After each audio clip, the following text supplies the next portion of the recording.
흔히 재무설계사라고 하는 사람들이 상담을 진행하고 결국에는 장기저축을 얘기하면서 종신보험을 추천하는 이유가 뭘까요? 가장 큰 첫 번째 이유는 안녕하세요, 재테크빌런입니다. 오늘은 사회생활을 시작하면 안 받아본 사람은 있어도 한 번만 받아본 사람은 없다는 재무설계 상담에 대해서 알려드리려고 하는데요. 그들의 상담 결과 추천하는 금융상품이 왜 다 하나같이 똑같은지 오늘의 빌런 들어갑니다. 레고.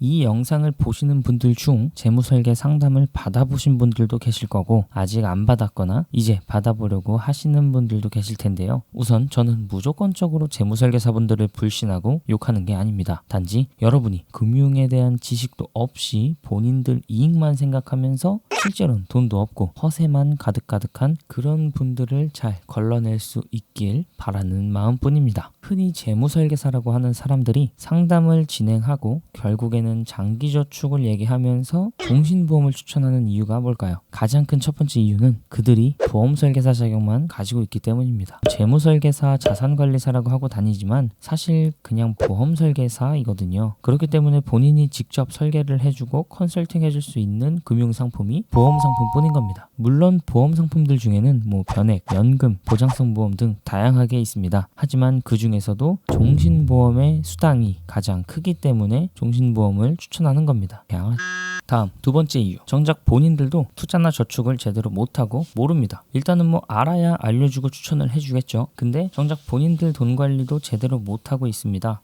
다른 투자 상품들에 투자해본 적도 다뤄본 적도 없죠. 그냥 본인 돈 되는 상품만 공부해서 추천하는 겁니다. 본인 돈도 못 모으고 있는데 누구 돈을 관리해주고 불려줍니까? 그나마 이 금융투자협회 자격증들을 취득한 재무설계사라면 좀 나은 편이에요. 그래도 공부를 좀 한 거잖아? 그리고 이 AFPK와 CFP 자격증이 있으면 금융 관련 지식 수준이 상당히 높은 거라고 볼 수 있습니다. 하지만 이런 관련 자격증 취득 노력이나 금융투자 관련 지식이 전혀 없이 보험설계사 자격만 가지고 돈 관리해준다는 사람 뭘 보고 어떻게 믿으실 겁니까? 보험설계사 자격만 갖춘 사람들에게는 그냥 보험 점검에 대한 자문만 구하면 됩니다.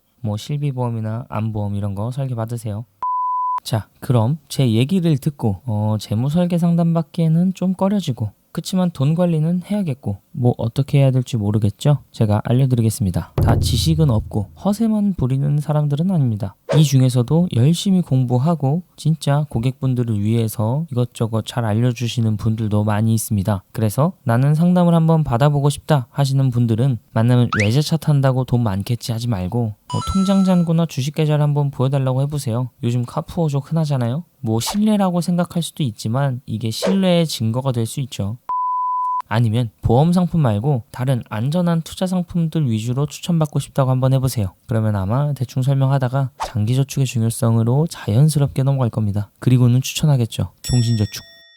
그리고 나는 상담 안 받고 혼자 해보겠다 하시는 분들은 급하게 투자할 생각부터 하지 마시고 앞선 영상에서 알려드린 지출관리부터 하고 여유자금 만들어서 저축 시작하시면 됩니다. 다시 한번 강조하지만 수입을 늘리는 것보다 지출을 줄이는 게 훨씬 쉽습니다. 지출 분석으로 운용 가능한 잉여자금이 생기면 가장 먼저 적금부터 해보세요. 이자 생각하지 말고 6개월이든 1년이든 만기부터 시키세요. 흔하니 적금, 안전하니 적금 만기 하나 못 시키면 투자 거들떠보지도 마시길 바랍니다. 모네타라는 사이트를 활용하시면 은행별로 어떤 적금 상품들이 있는지 이율까지 쉽게 확인할 수 있는데요. 이용 중인 주거래 은행에서 그나마 이율이 높은 적금 상품들은 어떤 게 있는지 찾아보는 데 유용할 겁니다. 그리고 저축은행, 신협 등과 같은 이금융권의 금융상품들을 이용하실 때에는 확실하게 예금자보호법에 보호되는 상품인지 확인하면 좋을 것 같습니다. 그래도 투자를 하고 싶다 그러면 우선 주식보다는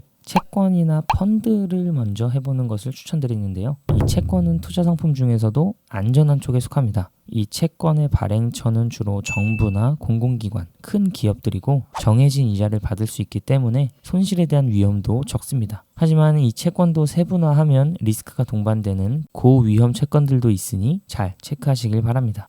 그리고 펀드는 주식보다 안전한 편인데요. 간단하게 설명드리면 사람들이 돈을 조금씩 모으고 그 돈을 전문가가 여러 군데에 투자를 해서 수익을 냅니다. 그리고 그 수익을 돈을 모아준 사람들한테 나눠주죠. 이게 주식처럼 하나의 종목에 직접 이렇게 투자하는 게 아니라 전문가가 펀드를 만들고 여러 투자할 곳을 정해놓고 우리가 그 펀드에 투자를 하면 그 정해진 투자할 곳으로 나누어져 투자가 되는 겁니다. 이 채권과 펀드의 경우 투자 상품이기 때문에 예금자보호법의 보호를 받는 금융상품이 아닙니다. 이 점 잘 확인하시고 라임 운용 사태와 같은 피해가 없도록 단순히 은행에서 직원이 추천하는 펀드만 믿지 말고 해당 펀드를 판매하는 은행 또는 증권사나 자산운용사 홈페이지를 통해 펀드 정보를 한 번 더 확인하시면 좋을 것 같습니다. 사회생활을 시작하게 되면 많은 재무설계사들로부터 러브콜을 받을 텐데요. 상담받기 전에 오늘 알려드린 내용 토대로 허세꾼인지 아닌지 잘 체크하시고 제대로 된 설계사를 만나기를 바라고 혼자 관리하신다라고 하면 투자하기 전에 해당 금융상품에 대한 기본적인 내용은 파악하시길 바랍니다. 투자의 기본인 하이 리스크 하이 리턴, 로우 리스크 로우 리턴 명심하시고요. 투자를 하세요. 투기하지 말고.